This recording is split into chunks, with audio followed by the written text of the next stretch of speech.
تو ایک جگہ اللہ نے تعارف کرایا ہے کہ میرے بندوں میں تمہیں بتاؤں کہ میرے بندے کون ہیں. ویسے تو سارے اسی کے بندے ہیں. وما خلقت الجن والانس، انسان جنات سب کو اللہ نے پیدا کیا، لیکن اللہ تعالیٰ فرماتا ہے کہ مجھ سے تعلق جن کا ہے اور جنہیں میں کہہ سکتا ہوں کہ یہ ہیں میرے بندے، تو وہ سورہ فرقان میں ہے صرف 12 باتوں کی. 12 باتیں جس مرد عورت میں ہوں گی اللہ اس پہ مہر لگائے گا کہ میرا ہے. جب میرا ہے تو پھر اللہ تعالیٰ اس کے ساتھ معاملہ خاص کرے گا نا. تو اللہ تعالیٰ کہتا ہے میرے بندو میرا دین تو بہت بڑا ہے. 12 یہ 5 انگلیاں 10 اور یہ 2 12 کہ 12 باتیں اپنے اندر پیدا کر لو تم میرے بنو گے. پھر جو تمہاری طرف ہاتھ اٹھے گا اس سے میں کاٹوں گا، جو پاؤں اٹھے گا اس سے میں توڑوں گا، جو آنکھ اٹھے گی اس سے میں پھوڑوں گا. تو پہلے میرے بنو تو صحیح. وہ کیا ہیں؟ وعباد الرحمن الذین یمشون علی الارض ہونا. پہلی صفت کہ اللہ کہتا ہے میرے بندے کون ہیں؟ کہتا ہے جو زمین پر عاجزی اور تواضع اختیار کرے. اللہ اکبر. زمین جب کسی کو اقتدار مل جاتا ہے تو اکڑ کے چلتا ہے، پیسہ مل جاتا ہے اکڑ کے چلتا ہے، شہرت مل جاتی ہے اکڑ کے چلتا ہے. تو اللہ نے کہا پہلی نشانی کیا ہے؟ عاجزی اختیار کرو. تو کوئی وظیفہ نہیں بتایا، کوئی تسبیح نہیں بتائی، کہا عاجزی اختیار کرو. اپنی حیثیت کو یاد رکھو کہ اول نطفہ ہوں، آخر ایک مردار ہوں، کچھ عرصے کے بعد چند مٹھی مٹی ہوں، اور پھر اللہ مجھے کھڑا کرے گا تو اس دن دیکھا جس کی نیکیاں بڑھیں گی تو وہ عزت دار ہے، جس کی گھٹ گئیں وہ ذلیل و خوار ہے. تو پہلی صفت ہے کہ اللہ کے بندے وہ ہیں جو عاجزی اختیار کرتے ہیں. صرف یہ نہیں کہ زمین پر تواضع سے چلنا نہیں، وہ پوری زندگی ان کی عاجزی کی ہوتی ہے. سورہ لقمان میں ہے کہ لا تمش فی الارض مرحا، بیٹا اکڑ کے کبھی نہ چلنا. انک لن تخرق الارض ولن تبلغ الجبال طولا، کہ تو نہ تو پہاڑوں سے اوپر قد لے جا سکتا ہے، نہ ایڑی مار کے زمین پھاڑ سکتا ہے. تو ایک میں مختصر بیان کرتا ہوں تواضع. دوسری تواضع سے جڑی ہوئی بات ہے کہ تواضع کا پتہ کب چلے گا؟ وہ دوسری صفت ہے وَإِذَا خَاطَبَهُمُ الْجَاهِلُونَ قَالُوا سَلَامًا.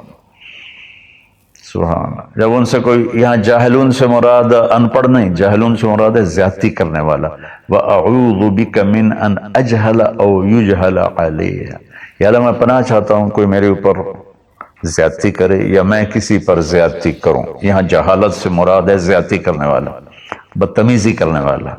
تو وہ کیا کرتے ہیں؟ قالوا سلاما. وہ یہ نہیں کرتے کہ اس سے کتنے لوگ قطع تعلق مراد لیتے، باجی السلام علیکم تو ڈرا ہو رے سا ڈرا ہو رے.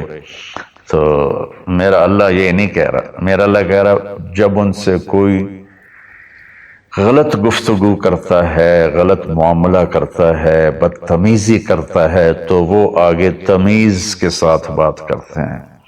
وہ غصے سے بپھر نہیں جاتے، وہ اس کے لہجے میں بات نہیں کرتے، وہ ٹھنڈے مزاج کے ساتھ اللہ اس کے رسول کو سامنے رکھ کر وہ بات کرتے ہیں. 2.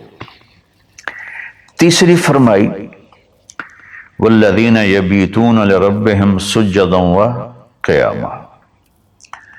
عبادت کو تیسرے نمبر پر لائے کہ میرے بندوں کی تیسری بڑی صفت یہ ہے کہ وہ رات کو اٹھتے ہیں اور مجھے یاد کرتے ہیں.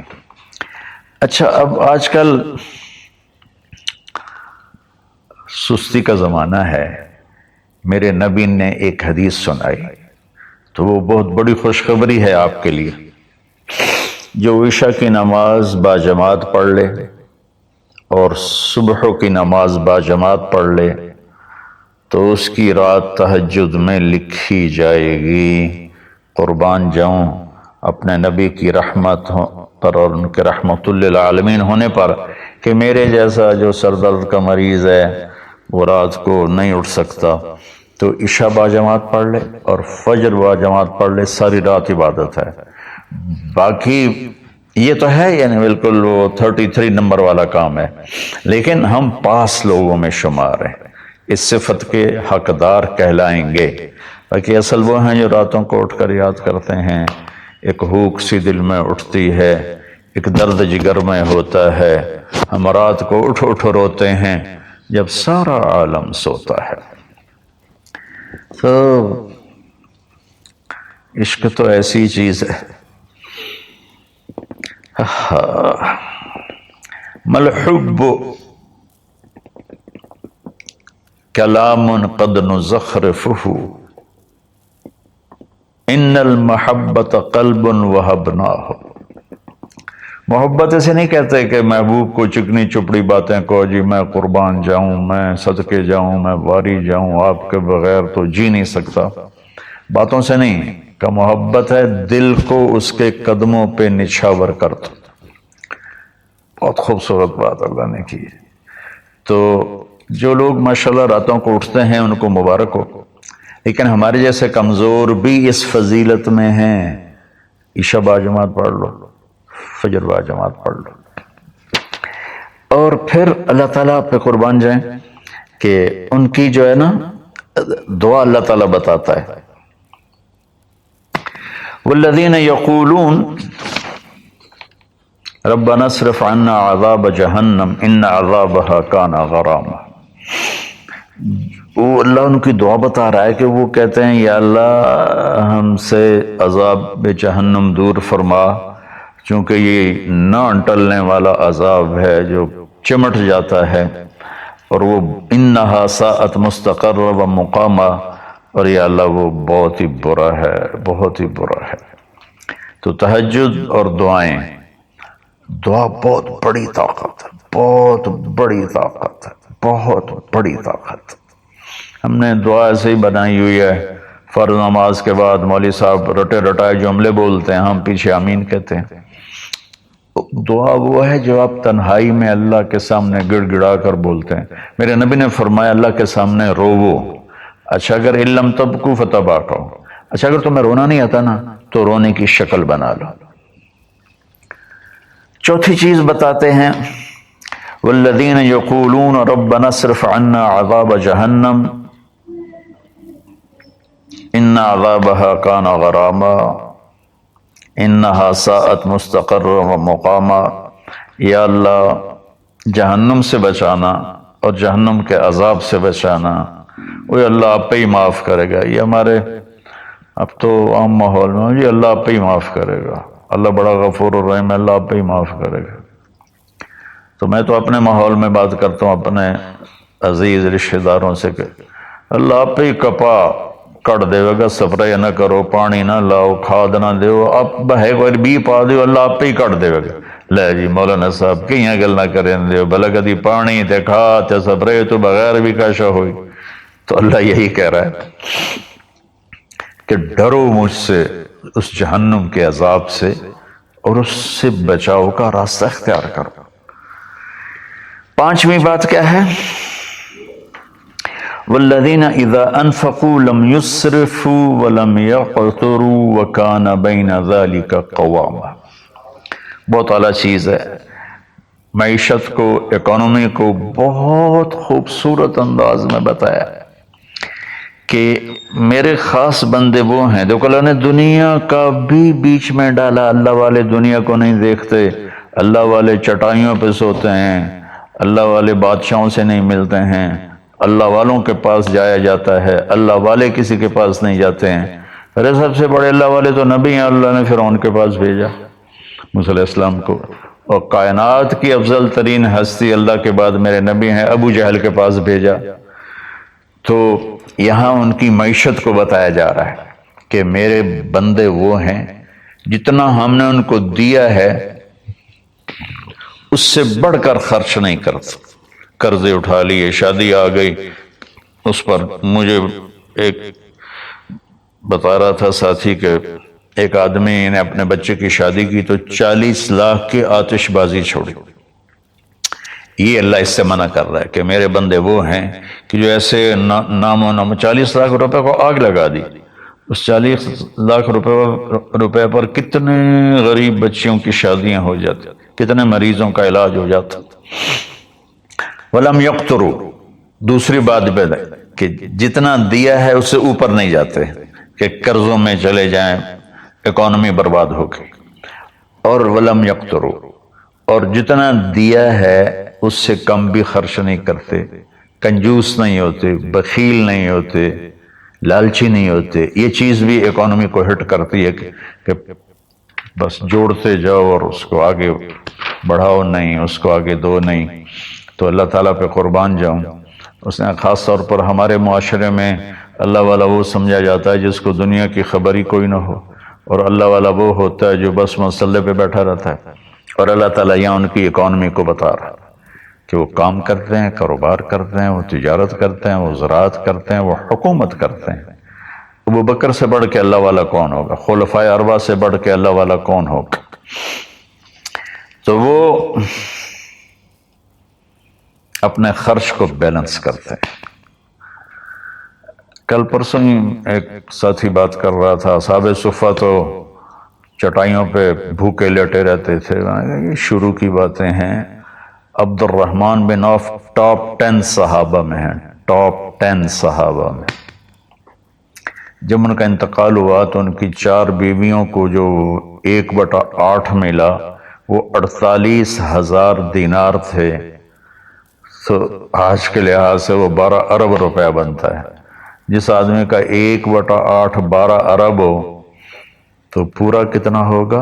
اور 10,000 بکریاں، 1,000 اونٹ، 1,000 گھوڑے، اور شام، عراق، مصر، حجاز میں زمینیں، جائیدادیں، باغات۔ یہ تو پھر اللہ والی کوئی نہیں، اور اللہ کا نبی کہہ رہا ہے یہ ابو بکر جنتی، عمر جنتی، عثمان جنتی، علی جنتی، طلحہ جنتی، زبیر جنتی، عبد الرحمن بن عوف جنتی، اور ابو عبیدہ بن جراح جنتی، سعد بن ابو وقاص جنتی، اور سعید بن زید جنتی۔ یہ سب بڑے، 4 تو ویسے ہی حکمران ہیں، خلفاء ہیں، اور حضرت زبیر کے 1,000 غلام تھے جو ان کی کھیتی باڑی اور تجارت کو سنبھالتے تھے، اور حضرت طلحہ کے امپورٹ ایکسپورٹ کے لیے بحری جہاز چلتے تھے۔ سعد بن ابی وقاص کا وہ مدینے کی جنوب کی طرف وادی عقیق ہے جو آج کے زمانے کا ڈیفنس کہہ لیں، وہاں ان کا سرخ پتھر کے سے بنا ہوا محل تھا۔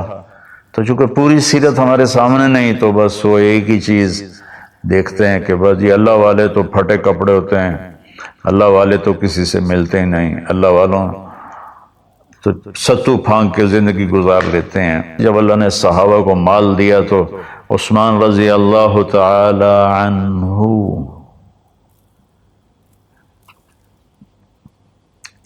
کہنے لگے اپنی بیوی نائلہ کے لیے میں نے چادر خریدی ہے 300 دینار میں، 300 دینار میں، جو 7.5 کروڑ روپیہ بنتا ہے،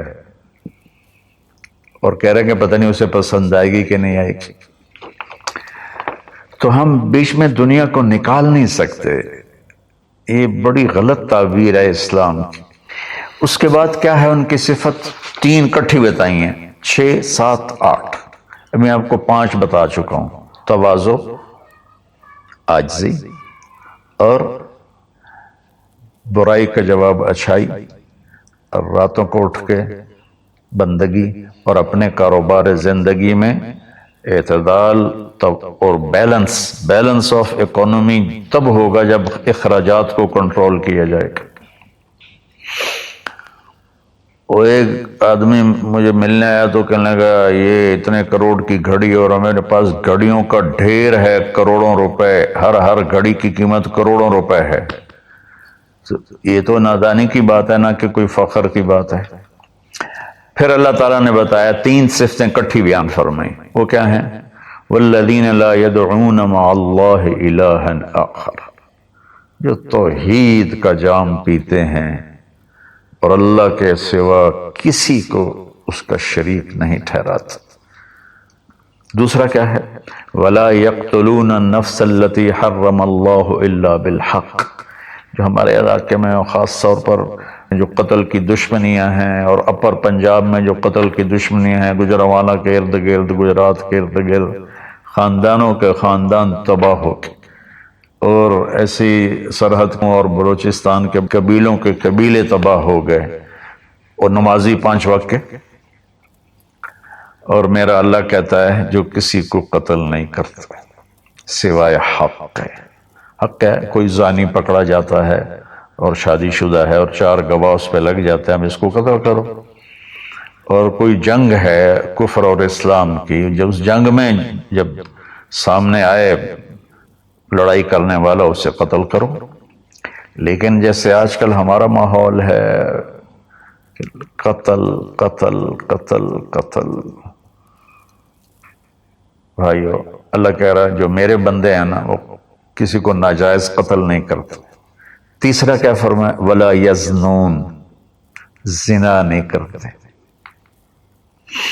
زنا کیسے پھیلتا ہے؟ بے حیائی سے، جو چند دن پہلے میں نے بات کی تھی، تو کچھ لوگوں نے برا منایا، باقی تو اکثر نے ایکسیپٹ کیا، زنا بے حیائی سے پھیلتا ہے۔ اللہ کہتا ہے قُلْ لِلْمُؤْمِنِينَ يَغُضُّوا مِنْ أَبْصَارِهِمْ وَيَحْفَظُوا فُرُوجَهُمْ، ایمان والوں سے میرے محبوب کہو کہ آنکھیں نیچی رکھیں اور زنا سے اپنے آپ کو محفوظ رکھیں۔ سیم آیت وَقُلْ لِلْمُؤْمِنَاتِ يَغْضُضْنَ مِنْ أَبْصَارِهِنَّ وَيَحْفَظْنَ فُرُوجَهُنَّ، اور ایمان والی عورتوں سے کہہ دو کہ اپنی نظریں نیچی رکھیں اور اپنے آپ کو اس فحاشی اور بدکاری سے بچائیں۔ انسان جذبات کا پتلا ہے، اس کے سامنے جب بے حیائی ہوگی تو وہ یقیناً اس کے غلط جذبات ابھریں گے۔ اس لیے میرے اللہ نے، میرے نبی نے ہمیں پاکیزہ اور حیا والی شریعت عطا فرمائی، اور اللہ کا فضل ہے امت کے اندر کہیں حیا چھپا ہوا ضرور ہے۔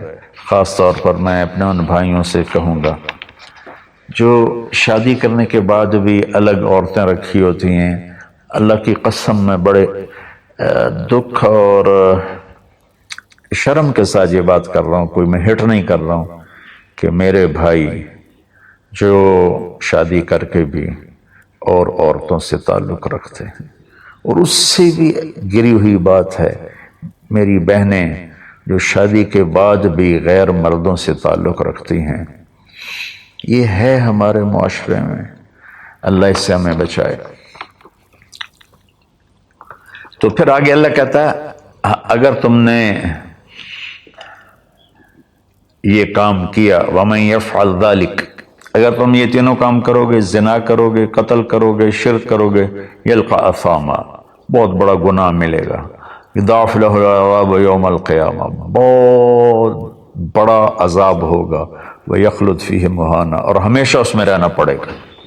لیکن إِلَّا مَن تَابَ، سوائے اس کے جس نے توبہ کر لی، وَآمَنَ، اور ایمان لایا، وَعَمِلَ صَالِحًا، اور اس نے اچھے عمل اختیار کیے۔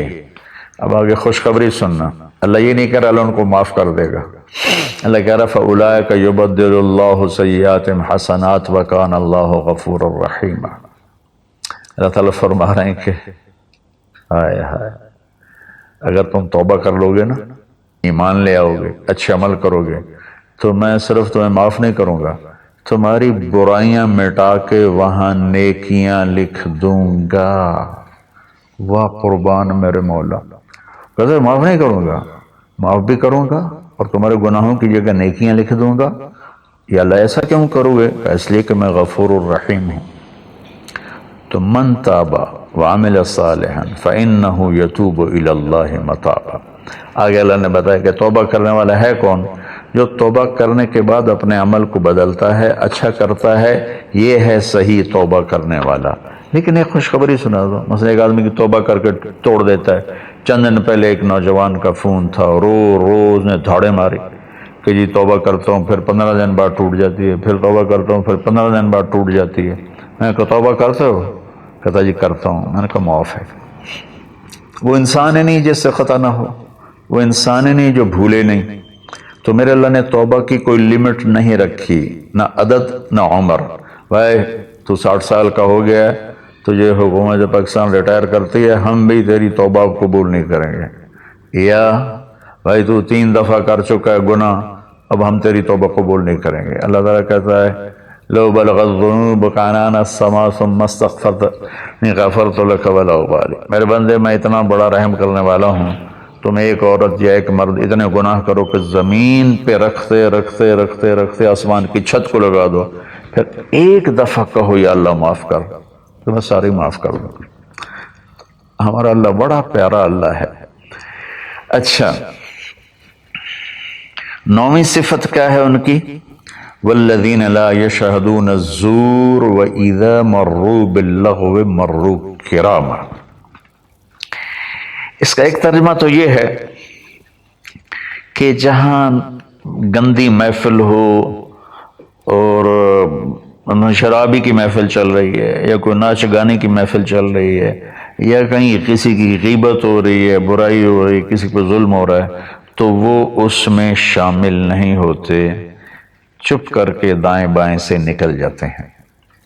دوسرا ترجمہ یہ ہے کہ جو جھوٹی گواہی نہیں دیتے، جو جھوٹی گواہی نہیں دیتے.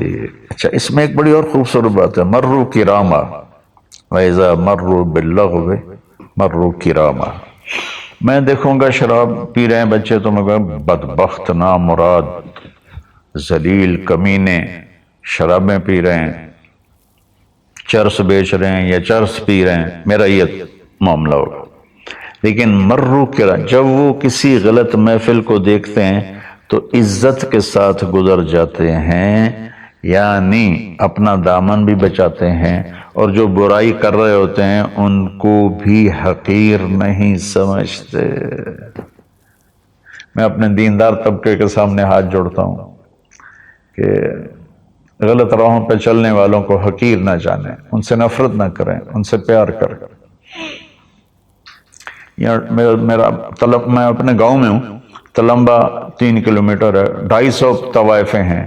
ان کو صرف بیٹی کہنے پر ان کی زندگی کیا سے کیا ہوگی. وہ کچھ ان کا وظیفہ لگایا تھا تو ان کی زندگی کیا سے کیا ہوگی. تو بھائی کسی کو حقیر نہ جانو، کسی سے نفرت نہ کرو، چاہے کوئی غیر مسلم ہے چاہے کوئی مسلم ہے، لیکن تمہارے عقائد کے خلاف ہے، یا تمہارا جھگڑا ہے، تمہیں لڑائی ہے، یا وہ زانی ہے، شرابی ہے، جواری ہے، نفرت نہ کرو، نفرت نہ کرو، نفرت نہ کرو. اور 10ویں ہو گئی وَإِذَا مَرُّوا بِاللَّغْوِ مَرُّوا كِرَامًا، کہ وَالَّذِينَ إِذَا ذُكِّرُوا بِآيَاتِ رَبِّهِمْ لَمْ يَخِرُّوا عَلَيْهَا صُمًّا وَعُمْيَانًا. جب ان کے سامنے اللہ کی بات آتی ہے تو سننے سے انکار نہیں کرتے، یعنی آنکھیں بند نہیں کرتے، کان بند نہیں کرتے، کہ جیسے اندھے اور بہرے پر چیز پیش کرو تو اسے پتہ نہیں لگے گا. تو میرا اللہ کہہ رہا ہے کہ جب ان کے سامنے میری بات آتی ہے، میرا قرآن آتا ہے، میرے نبی کا فرمان آتا ہے، تو اندھے بہرے نہیں ہوتے بلکہ غور کر کے سنتے ہیں، غور کر کے سنتے ہیں. تو اللہ ایک ان کی صفت یہ بتا رہے ہیں کہ وہ اللہ کا کلام سنتے ہیں تو تاثر لیتے ہیں اور اپنے آپ کو بدلتے ہیں اور اپنے گناہوں پر باقی نہیں رہتے، بلکہ اپنے آپ کو توبہ کرتے ہیں اللہ کے سامنے. پھر جب توبہ ٹوٹ جائے پھر رو دھو کے توبہ کرتے ہیں. 11. 12ویں صفت کیا ہے؟ سبحان اللہ. واہ جی واہ. اللہ والوں کو تو بیوی بچوں کی بھی پرواہ نہیں ہوتی. اللہ والوں کے گھروں میں تو فاقے ہوتے ہیں. اب یہ اللہ والوں کی بات بتا رہا ہوں. والذین یقولون ربنا هب لنا من ازواجنا وذریاتنا قرۃ اعین وجعلنا للمتقین اماما. سبحان اللہ. جو کہتے ہیں یا اللہ ہمیں ہمارے ازواج یعنی بیویاں، ہماری اولادیں ایسی دے جو آنکھوں کی ٹھنڈک بن جائیں، اور ہمیں متقین کا سردار بنا، امام بنا. اپنی وجاہت مانگتے ہیں، وجاہت. اچھا، حب، وہبا، آتا، اعطا، تین لفظ ہیں دینے کے. آتا دیا، اعطا دیا، وہبا دیا، لیکن تینوں کے مطلب الگ الگ ہیں. آتا کہ میں نے آپ کو ایک چیز دی، قلم دیا، لیکن آپ کو مالک نہیں بنایا، واپس لے سکتے بھائی واپس کرو. آتا، میں آپ کو گاڑی دیتا ہوں تو میں آتا کا مطلب ہے کہ میں واپس نہیں لوں گا، یہ تمہاری پکی ملک ہو گئی. وہبا، میں تمہیں وہ چیز دوں گا جو تیرے خواب و خیال میں بھی نہیں ہوگی، تیرے تصور سے بھی بالا تر ہوگی. کیا مانگتے ہیں اللہ والے؟ یا اللہ میری بیوی ایسی ہو، اتنی اچھی ہو کہ میرے تصور سے بھی بالا تر ہو، میری اولاد ایسی ہو، اتنی نیک ہو، اتنی صلاحیت والے ہوں کہ میرے تصور سے بھی بالا تر ہوں. اللہ ہمیں یہ دعا سکھا رہا ہے. یہ نہیں کہا کہ مانگو آتے نہ، کہہ رہا ہے حب لنا، یا اللہ ہمارے گمان سے بھی اوپر کر کے بیوی اور بچے دے، اور ہمیں دنیا میں وجاہت دے، عزت دے. اس کا مانگنا انسانی حقوق میں شامل ہے. ہاں ایسی وجاہت اور ایسی شہرت جس کے پیچھے شیطانی کام ہو وہ حرام ہے، ورنہ عزت نفس تو ہر انسان کو پیاری ہے. تو پھر اللہ تعالیٰ کہتا ہے قرۃ اعین، آنکھیں ٹھنڈی ہو جائیں.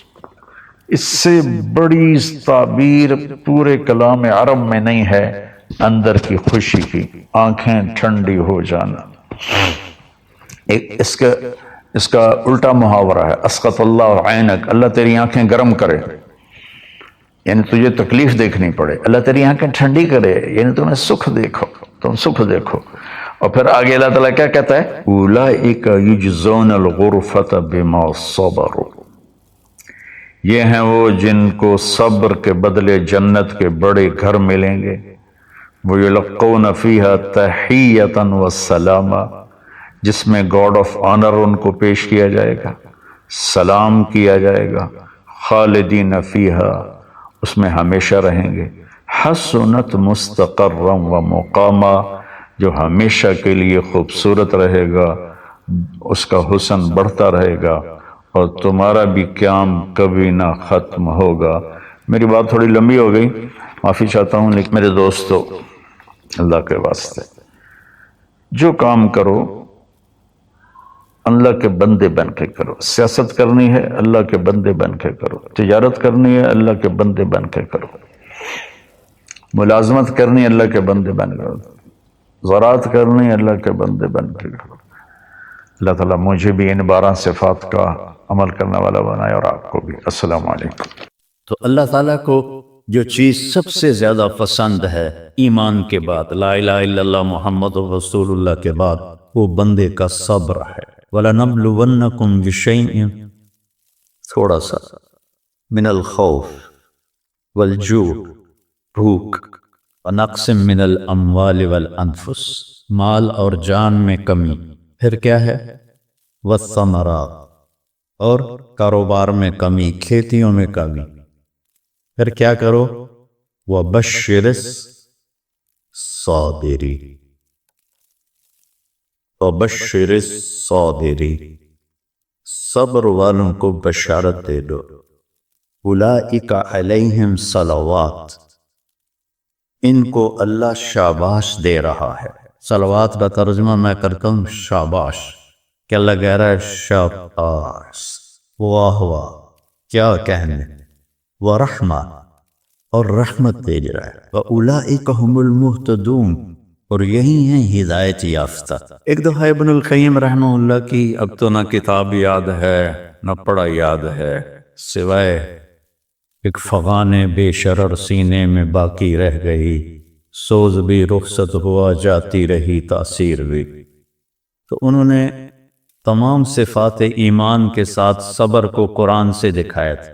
ایمان کے ساتھ صبر، نماز کے ساتھ صبر، روزے کے ساتھ صبر، ذکر کے ساتھ صبر، جہاد کے ساتھ صبر، انفاق کے ساتھ صبر، تبلیغ کے ساتھ صبر، ہر چیز کے ساتھ صبر صبر صبر صبر صبر۔ صبر انسان کے ایمان میں ایسے ہے جیسے جسم میں روح ہوتی ہے، روح نکل جائے تو جسم میت ہوتا ہے، ایمان میں سے صبر نکل جائے تو صبر بے جان ہو جاتا ہے۔ وَاسْتَعِینُوا بِالصَّبْرِ وَالصَّلَاةِ، مجھ سے مدد طلب کرو صبر اور نماز سے۔ پھر آگے کہا ان اللہ مع الصابرین، میں نمازیوں کے ساتھ نہیں، میں صبر والوں کے ساتھ۔ پھر صبر دو طرح کا ہے، ایک ہے جس پر ہمارا اختیاری کوئی، میرے سر میں درد ہے، اب بھی درد کے ساتھ بول رہا ہوں، ان بچوں کو چھٹیاں ہونے والی اس لیے تھوڑی بات ان سے کہہ رہا تھا تو تھوڑی تمہیداً کچھ اور باتیں آ گئی، تو میں کیا کروں؟ کسی سے لڑائی کروں؟ کسی ڈاکٹر کا گریبان پکڑوں؟ میرے لیے صبر کے سوا چارہ کوئی، مجھے صبر ہی کرنا ہے، اور اپنا دوا کھانی ہے، اگر اللہ اس میں شفا ڈال دے تو اس کی مرضی، نہیں ڈالی تو بھی اس کی مرضی پر راضی دے۔ یہ صبر ہے غیر اختیاری، اس پر بھی بہت بڑا اجر ہے۔ میرا جوان بیٹا میرے ہاتھوں سے نکل گیا، میں نے اپنے ہاتھوں سے اسے قبر میں اتارا، یہ صدمہ مجھے بھولتا ہی نہیں۔ ساری زندگی بڑی آزمائش، شہرت آپ کو نظر آتی ہے کہ بڑی واہ واہ ہو رہی ہے، بڑا یہ ہو رہا ہے وہ ہے، لیکن اس کے اندر اتنی آزمائشیں ہیں، اگر اللہ سے ڈر کے آدمی چل رہا ہو تو پھر اس میں اتنے امتحان ہیں کہ آدمی یا تو بچا بچا کے نہ رکھ اسے، تیرا آئینہ ہے وہ آئینہ، کہ شکستہ ہو تو عزیز تر ہے نگاہ آئینہ ساز میں۔ دل ایسے ہی پارا پارا ہو جاتا ہے، برداشت کر۔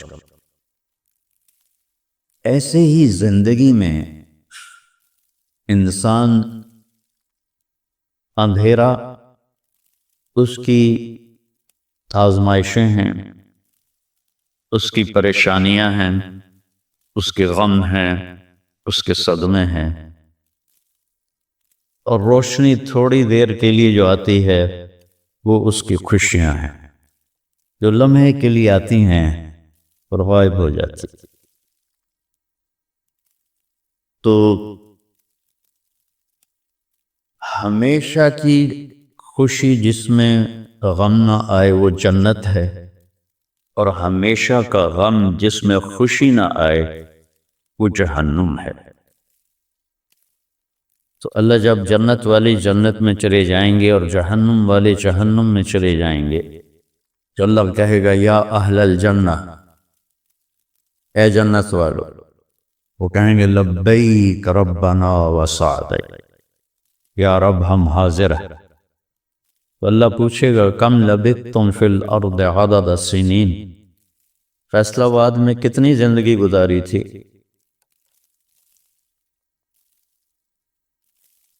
تو سارے کہیں گے نوح علیہ السلام سمیت جنہوں نے 1400 سال کی زندگی پائی، 950 سال تو تبلیغ کی، 400 سال اوپر گزارے،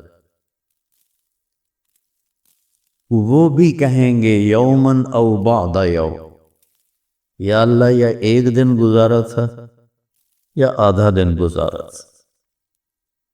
تو اللہ تعالیٰ فرمائیں گے نعم متجرتو، شاباش، مبارک ہو، بہت خوبصورت تم نے تجارت کی، دن آدھے دن کی، بہت بڑھیا تجارت کی تم نے، دن آدھے دن میں اپنے نفس کو مار لیا اور اپنی خواہشات پہ قابو پا لیا۔ تو آج تم نے کیا تجارت کی ہے؟ تم نے رحمتی و کرامتی و جنتی، تم نے ان ناگواریوں کو برداشت کرنے کے بدلے میں میری دائمی رحمت کو خریدا، میرے دائمی اکرام کو خریدا، اور میری ہمیشہ کی جنت کو خریدا، خالدین فیہا، جاؤ مزے کرو، کوئی موت نہیں۔ تو میرے نبی نے فرمایا اگر موت ہوتی تو یہ خوشی سے مر جاتا، لیکن موت ہے۔ پھر اللہ تعالیٰ جنت جہنم والوں کو پکارے گا، یا اہل النار، وہ کہیں گے لبیک ربنا وسعدیک۔ تو اللہ پوچھیں گے کم لبثتم فی الارض عدد السنین، کتنی عمر گزاری دنیا میں؟ تو سب سے لمبی عمر پانے والی قوم عاد تھی، عرب۔ ایک عرب بائدہ ہیں، ایک عرب عاربہ ہے۔ عرب بائدہ وہ ہیں جو مٹ گئے، ان کا نشانی نسلیں ختم، اس میں قوم عاد ہے۔ ان کا بچہ ابن کثیر نے لکھا ہے 300 سال میں بالغ ہوتا تھا۔ ہماری 300 سال میں 6 نسلیں ختم ہو جاتی، تو 300 سال میں بالغ ہوتے تھے۔ 500 600 سال 800 700 سال ان کی اوسط ان کی عمریں ہوتی تھی، اور بوڑھے نہیں ہوتے تھے۔ ایسے درخت کو پکڑ کے اکھاڑ کے پھینک دیتے، ایسے پکڑ یوں اکھاڑ کے پھینک دیتے، جیسے ہم تیلے کو اکھاڑتے ہیں تو پورے درخت کو اکھاڑ دیتے۔ تو اتنی لمبی زندگی گزارنے والی قوم، اور باقی سارے اہل جہنم کہیں گے یومن او بعد یوم، یا اللہ ایک دن، اور دوسرے کہیں گے نہیں غلط کہہ رہے ہیں، آدھا دن، آدھا دن، لم یلبثوا الا عشیۃ او ضحاہا۔ اللہ تعالیٰ فرمائیں گے بئس ما اتجبتم فی یوم او بعد یوم، کیا گھاٹے کا سودا کیا تم نے دن آدھے دن کے بیچ۔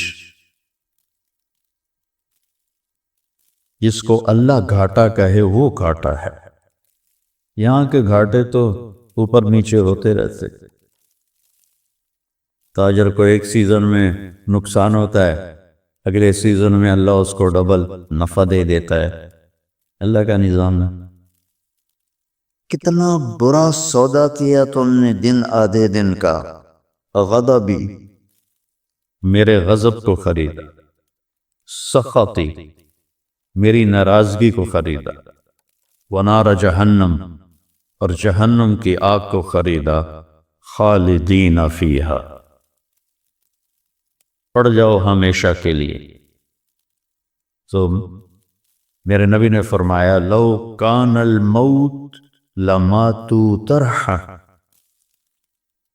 اگر موت ہوتی تو یہ غم سے مر جاتا، اور جنت والے لو کان الموت لماتوا فرحا، اگر موت ہوتی تو وہ خوشی سے مر جاتا۔ تو ابدی خوشی جنت میں ہے، اور ابدی غم جہنم میں ہے۔ ابھی ایک آیت پڑھی تھی مولوی نعمان نے، لہم ما یشاءون فیہا ولدینا مزید، جنت میں جو کچھ تم چاہو گے تمہیں ملے گا، جتنا چاہو گے اتنا ملے گا، جس وقت چاہو گے اس وقت ملے گا۔ پھر جہاں تمہاری سوچ بھی نہیں ہے وہاں سے ہم مزید دینا شروع کریں گے اور دیتے جائیں گے، نہ زندگی ختم ہوگی نہ اللہ کی عطا ختم ہوگی۔ ایک چیز کو ہم دنیا میں چاہے کتنی خوبصورت ہو، کچھ دن کے بعد اس کی کشش ختم ہو جاتی ہے، کیونکہ اس کا حسن ٹھہرا ہوا ہوتا ہے، ٹھہرا ہوا ایک ہی جگہ ہوتا ہے، اور پھر کٹنا شروع ہو جاتا ہے، کٹنا شروع ہو جاتا ہے۔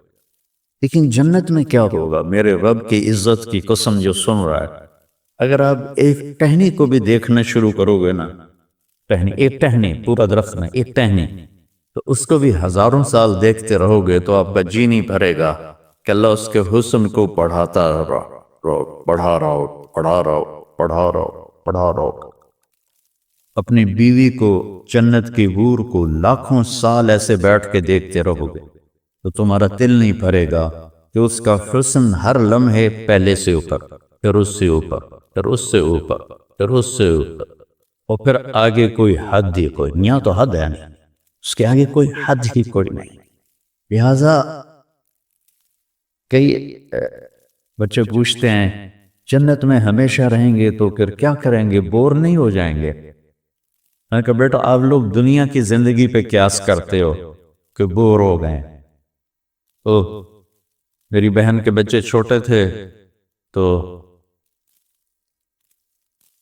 جب وہ کچھ کھیل کھول کے تھک جاتے تو پھر ماں سے کہتے اب کیا کریں، اب ہم کیا کریں؟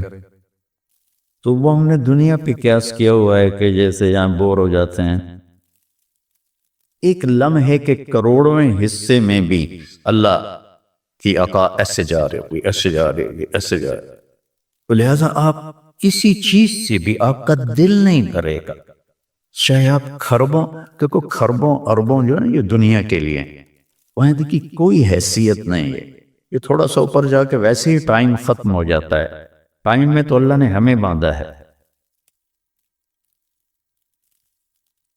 تو ولدینا مزید، یہ جنت والوں کے لیے سب سے اعلیٰ درجے کی آیت ہے، لَهُم مَا يَشَاءُونَ فِيهَا وَلَدَيْنَا مَزِيدٌ، جو چاہو گے پاؤ گے، اور پھر ہم مزید۔ ایک حدیث بھی یاد آ گئی، ایک جنتی ایسے بیٹھا ہوگا ایک لگا کے اپنے تخت پر، اس سامنے ایک منظر ہوگا، اس کو دیکھنے کے مزے لے، اس میں اس کو سال ہا سال گزر جائیں گے۔ تو اللہ کہیں گے میرا بندہ تھا ہکو شے جی پھنس گیا ہے نا، کوئی اور شے بھی کھاؤ، تو اس کے ایسے بیٹھا ہوگا تو اس کے کندھے پہ ایسے کوئی ہاتھ مارے گا، تو ایسے یوں پیچھے مڑ کے دیکھے گا تو ایک لڑکی کھڑی ہوگی جس نے 100 جوڑے پہنے ہوں گے، اور ان جوڑوں میں اس کا پورا جسم چاندی کی طرح، شیشے کی طرح چمک رہا ہوگا۔ جب اس کے چہرے کو دیکھے گا ان گالوں میں اسے اپنا چہرہ نظر آئے گا، ایسا شفاف ہوگا یہ۔ جب اس کے سینے پر نظر پڑے گی تو اس میں اپنا چہرہ دیکھے گا، جب اس کے پیٹ پر نظر پڑے گی تو اسے اپنا چہرہ نظر آئے گا، تو انہیں کملا ہو جائے گا۔ وہ کہے گی اما لک فینا من رغبت، آپ کو میری ضرورت ہے؟ کہے گا بلا، کیوں نہیں، پر تو ہے کون، میری جنت کی تو نہیں ہے، یہ جو 72 حوریں ہیں یہ تو شروع میں ہے، پھر تو ملتی ہی رہیں گی، ہر نعمت، صرف بھور نہیں، ہر نعمت ملتی ہی رہے۔ تو وہ کہے گا بلا لیکن من انتی، یہ تو بڑا چاہ رہا ہے لیکن تو ہے کون؟ وہ کہے گی انا من اللواتی قال اللہ تعالی ولدینا مزید، میں ان میں سے ہوں جن کے بارے میں اللہ کہتا ہے ولدینا مزید، ولدینا مزید، ولدینا مزید، ہم پھر تمہیں اور بھی دیں گے، اور بھی دیں گے، اور یہ چند دن ہیں گزار لو میری مان۔ جہنم والوں کے لیے سب سے خوفناک آیت ہے فَذُوقُوا فَلَن نَّزِيدَكُمْ إِلَّا عَذَابًا، ان کا عذاب ایک جگہ پہ نہیں ٹکا ہوگا، بڑھتا جائے گا، بڑھتا جائے گا، بڑھتا۔ فَيُعَذِّبُهُ اللَّهُ الْعَذَابَ الْأَكْبَرَ، عذاب اکبر کہنے والا اللہ اکبر ہے تو کتنا بڑا ہوگا۔ النار الکبریٰ، بہت بڑی آگ۔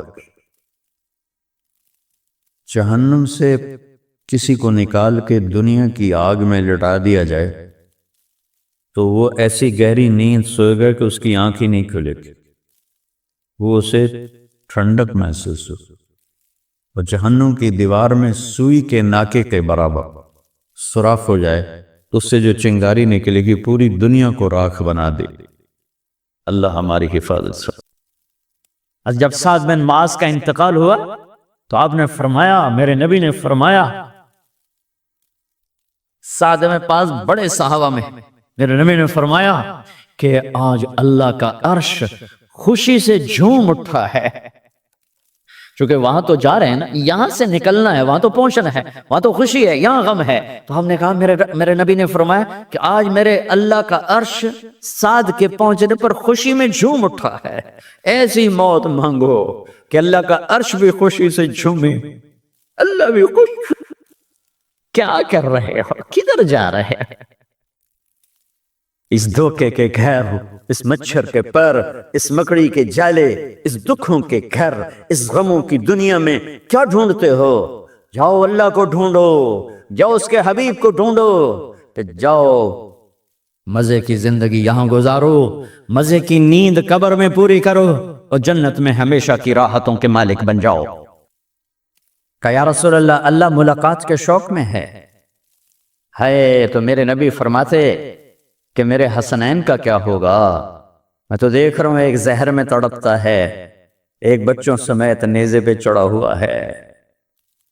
ویسے بھی محرم ہمیں یاد دلاتا ہے کہ اللہ کو راضی کرنے کے لیے آخری حدوں تک پہنچنا بھی کامیابی کا صحرا گلے میں ڈالنا ہے۔ ایک نے فتح کا جھنڈا گاڑا، قیامت تک کے لیے ذلت اس کے ماتھے کا نشان بن گئی۔ ایک نے سر کٹا کے نیزے پہ چڑھایا اور قیامت تک کے لیے عزت کا صحرا گلے میں ڈال لیا۔ کیوں کہ ایک دنیا کی بازی ہارا پر اللہ کو لے کے جیت گیا، اور ایک دنیا کی بازی جیتا اور اللہ کو کھو کے ہار گیا۔ اللہ کو پا لینے کے بعد کوئی ہار نہیں، اللہ کو کھو دینے کے بعد کوئی جیت نہیں۔ اللہ کو اپنا مطلب بناؤ، اللہ کو مطلب بناؤ، اللہ کو مطلب بناؤ، اللہ کو اپنی زندگی کا مقصد بناؤ۔ ہے جبریل واپس جاؤ اور اللہ سے پوچھ کے آؤ میرے بعد میری امت کے ساتھ کیا کرے۔ ہائے واہ یا رسول اللہ۔ ہر کوئی اپنے بچوں کے لیے پریشان ہوتا ہے کہ میرے بچوں کا کیا بنے گا۔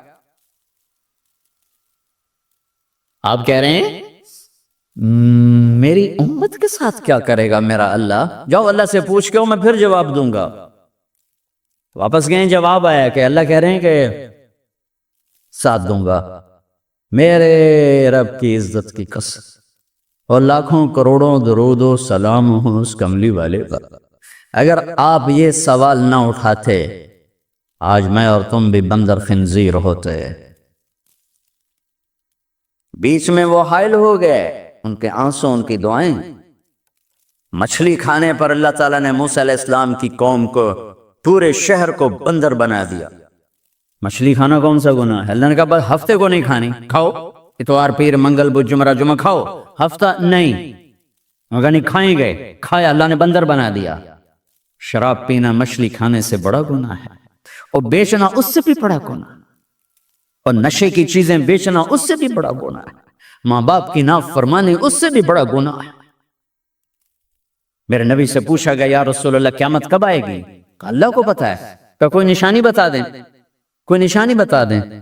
تو آپ نے فرمایا جب ماؤں کو ذلیل کیا جائے گا قیامت آ جائے گا۔ یہ تو اس کی دعائیں ہیں، بیچ میں آ کے کھڑی ہو جاتی ہیں۔ اللہ تعالیٰ نے کسی کو بندر بنایا، کسی کو خنزیر بنایا، کسی کو زمین میں دسایا، کسی کو پانیوں میں بہایا، کسی کو ہواؤں سے اڑایا، کسی پر آگ کو برسایا، کسی پر بجلیوں کی چمک کو سے ان کو راکھ کیا۔ کب میرے رب نے کیا کچھ نہیں کیا۔ وَكَمْ أَهْلَكْنَا مِنَ الْقُرُونِ مِنْ بَعْدِ نُوحٍ وَكَفَى بِرَبِّكَ بِذُنُوبِ عِبَادِهِ خَبِيرًا بَصِيرًا۔ کیا کچھ نہیں ہوا ہمارے ساتھ، وہ کیوں نہیں ہوا کہ وہ کملی والے کی دعائیں ہیں، دعائیں ہیں، دعائیں ہیں، رونا دھونا ہے۔ دعاؤں سے وہ کام بنتے ہیں جو نہ پیسے سے بنتے ہیں نہ مجاہدے سے بنتے ہیں۔ مجھے پتہ نہیں کہ اللہ نے یہ سارا نظام میرے ساتھ کیوں چلایا، کیسے چلایا۔ تم واپس آئے تو دونوں مائیاں عرب والی کی تھی، سوئی پڑی تھی۔ میں نے کہا اماں جی اٹھو، تھوڑا گھر ویکھ آیا، تم لے جانا۔ تم میں سے ایک دم اے بیٹا تینوں رب اپنے سونے دیا زیارتاں کرائی رکھے۔ میں نے بیگم سے کہا بیگم یہ دعا قبول ہو گئی۔ 90 سے لے کر آج تک بلا ناغہ میرے رب نے مجھے اپنے گھر بلایا، لہٰذا میں اس کے سامنے ایسے منہ کر کے کھڑا ہو گیا۔ وہ ایسے دعا مانگ رہا تھا، مانگتے اس نے جب اوپر نظر اٹھائی تو مجھے دیکھا، تو اس نے ایسے بھی نہیں کیا، اتنے ہی ہاتھ چھڑے دوڑ کے میرے پاس آیا، کہنے لگا مولانا تمہیں پتہ نا کی دعا کر رہا ہے؟ میں کہا میں کوئی نجومی ہے جو انہیں پتہ لگے ہوئے؟ کہنے لگا میں یہ دعا کر رہا، یا اللہ مولی طارق جمیل کو اماں کی دعا لگی ہوئی ہے، وہ ضرور آیا ہوگا حج پر، وہ جہاں بھی ہے مجھے ملا دیا کہ یہ میرے الفاظ ختم ہوئے تو تو سامنے کھڑا تھا۔ دعاؤں سے وہ کام بنتے ہیں جو نہ پیسے سے بنتے ہیں نہ مجاہدے سے بنتے ہیں۔ مجھے پتہ نہیں کہ اللہ نے یہ سارا نظام میرے ساتھ کیوں چلایا، کیسے چلایا۔ یہ ایک واقعہ کی طرف میرا ذہن جاتا تھا۔ سردی شدید تھی اور ایون سنسان ہوتا تھا۔ باہر بازار میں 2 ہوٹل تھے، ایک چائے کی دکان تھی۔ میں برآمدے میں کھڑا تھا تو میرے استاد صاحب رحمۃ اللہ علیہ مولانا عبدالرحمان، انہوں نے کروٹ بجلی کیا۔ تو ان کے قریب دوسرے استاد لیٹے ہوئے تھے، مولوی احمد بٹلہ صاحب۔ کہنے کہ مولانا کیا ہوا؟ کہنے کہ سر میں بہت درد تھا۔ بھائی یہ سننا تھا کہ میں اوپر گیلری میں میرا بستر تھا اور وہ اتنی سختی تھی گورنمنٹ میں کہ یہ جو گھڑی باندھنا بھی وہ کیا تھا، خلاف قانون تھا، اور تھرمس رکھنا بھی خلاف قانون تھا۔ مجاہدہ ٹھڈی چاہ پیو۔ تو 2 لڑکوں نے تھرموس چوری رکھا ہوا تھا، وہ میں ایک کو میں نے جا اٹھایا، میں نے بوئے تھرموس کس سے؟ کہتا وہ پڑا ہوا ہے، وہ پڑا۔ تو میں نے اسے اٹھایا، بغل میں ڈالا اور میں نے بازار کی دوڑ لگا دی۔ 10 بج رہے تھے اور 10 بجے 250-300 کا تو مجمع ہوتا تھا رائے میں کہ یا اللہ کوئی دکان کھلی ہو، یا اللہ کوئی دکان کھلی ہو۔ تو میں ننگے پاؤں، دسمبر کا مہینہ تھا، میں ننگے پاؤں دوڑا اور میں نے دیکھا تو وہ چائے کی دکان کا دروازہ بند تھا اور روشنی آ رہی تھی۔ میں نے کہا یہ لگتا کھلی ہوئی ہے، تو میں نے اس کے کواڑ ایسے کیے تو وہ کھل گیا۔ تو آگے وہ دکان والا، اس کا نام تھا انور ملتانی رحمۃ اللہ علیہ۔ یہ میں آپ کو بتا رہا ہوں 73-74 کی بات۔ تو وہ بیٹھا ہوا تھا، میں نے کہا بھائی انور چائے بنانی ہے۔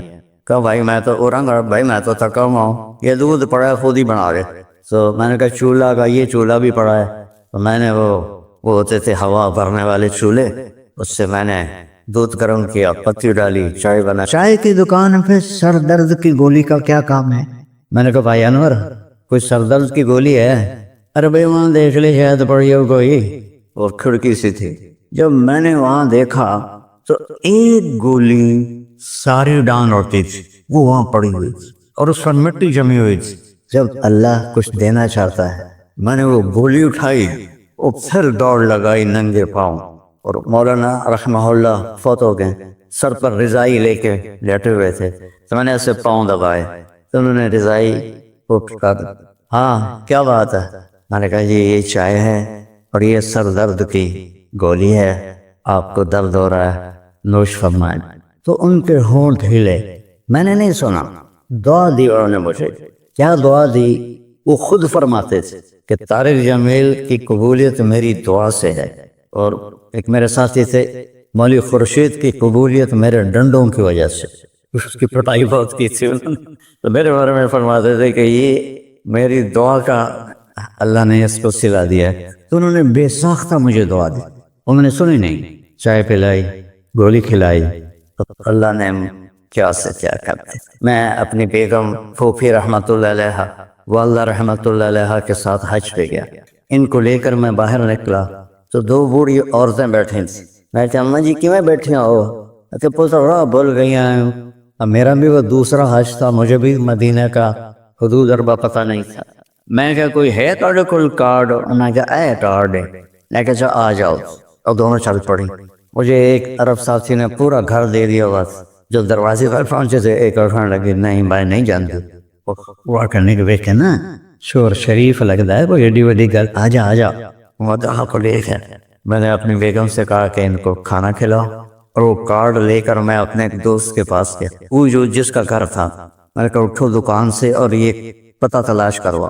تو ہم دونوں گاڑی میں بیٹھے اور گھومتے گھومتے گھومتے کوئی آدھے گھنٹے کے بعد ہم نے وہ بلڈنگ تلاش کر لی۔ تو ہم واپس آئے تو دونوں مائیاں عرب والے کی تھی، سوئی پڑی تھی۔ میں نے کہا اماں جی اٹھو، تھوڑا گھر ویکھ آیا تو لے جانا۔ تو ان میں سے ایک دم بول اے بیٹا تینوں رب اپنے سونے دیں زیارتاں کرائی رکھے کرائی رکھے کرائی رکھے۔ میں نے بیگم سے کہا بیگم یہ دعا قبول ہو گئی۔ 90 سے لے کر آج تک بلا نازا میرے رب نے مجھے اپنے گھر بلایا۔ ایک 94 کا حج نہیں ہوا کہ وہ میری انگلینڈ تشکیل ہو گئی تو میں وہاں چلا گیا۔ پے در پے حج عمرہ حج عمرہ حج عمرہ حج عمرہ. یہ 3 سال کووڈ کے جو آئے تھے نا وہ ناغہ ہے. تو میں ہمیشہ کہتا تھا کہ اماں دی دعا. اب ایک مزیدار قصہ سنا کے پھر نماز پڑھنی میں طواف کر رہا تھا تو میری نظر پڑی جواز وسیم پر. وہ مقام ابراہیم پر نفل پڑھ کے نا بیٹھ کے دعا مانگ رہا تھا. تو میں وہاں کھڑا ہو گیا. میرے ساتھی نے کہا طواف پورا کرنا بھی ہے. میں کہا پتہ نہیں اٹھ کے کتنے چلا جاوے. لہٰذا میں اس کے سامنے ایسے منہ کر کے کھڑا ہو گیا. وہ ایسے دعا مانگ رہا تھا. مانگتے مانگتے مانگتے اس نے جب اوپر نظر اٹھائی تو مجھے دیکھا تو اس نے ایسی بھی نہیں کیا, اتھے ہی ہاتھ چھڑے دوڑ کے میرے پاس آیا. کہنے لگا مولانا تمہیں پتہ نا کی دعا کر رہے ہیں؟ میں کہا میں کوئی نجومی ہے جو انہوں پتہ لگے ہوئے. کہنے لگا میں یہ دعا کر رہا ہوں یا اللہ مولی طارق جمیل کو اماں کی دعا لگی ہوئی ہے, وہ ضرور آیا ہوگا حج پر, وہ جہاں بھی ہے مجھے ملا دیا. کہ یہ میرے الفاظ ختم ہوئے ہیں تو سامنے کھڑا تھا. تو اس میں آپ کو دعائیں ملیں گی بڑی زبردست.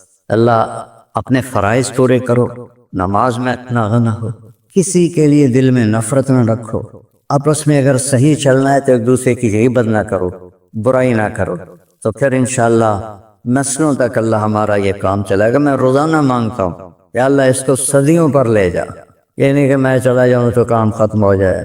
یا اللہ اس کو صدیوں پر لے جا, تیرے لیے کیا مشکل. تو میں آپ سب کا شکر گزار ہوں, اور یہ جو انہوں نے اتنا خوبصورت انتظام کیا ہے اس پر بھی انتظام والوں کا بڑا شکر گزار ہوں. پتہ ہے اس بستی کا نام کیا تھا پرانا؟ ڈل لالا. ڈل کہتے ہیں اس کنویں کو جس میں پانی نہ ہو, اس کو ڈل کہتے ہیں. تو یہاں پہلے آبادی نہیں تھی. 1945 میں ہمارا گاؤں ہے وہ ادھر سین پراڑی والا, وہ 300-400 سال پرانا گاؤں ہے. تو جیسے برادریوں میں ہو جاتی ہے کھے کھبڑ, تو وہ کچھ ہوا ہوگا ہماری تو پیدائش سے پہلے. تو میرے تایا رحمۃ اللہ علیہ میاں حق نواز, انہوں نے آ کر یہاں گھر بنایا. اس وقت اس سے 50,000 روپیہ خرچ کیا تھا. تو 1948 میں پھر ان کے چھوٹے بھائی تھے میرے والد, انہوں نے آ کے گھر بنا لیا. تو اس گاؤں کی ابتدا ہوئی اور بسم اللہ ہوئی. تو اللہ تعالیٰ اسے آباد رکھے, اس چھوٹے سے گاؤں سے اس میں یہ رونق میں لگی رہیں. آپ کے تعاون کا, ان مستورات کا, ان بچیوں کا, آپ کا سب کا انتہائی شکر گزار ہوں. آپ اپنے اس کو جاری رکھیں. میں اجازت چاہتا ہوں کیونکہ مجھے فیصل آباد نکلنا ہے. اللہ بہت برکت دے, آپ سب کو قبول فرمائے. السلام علیکم.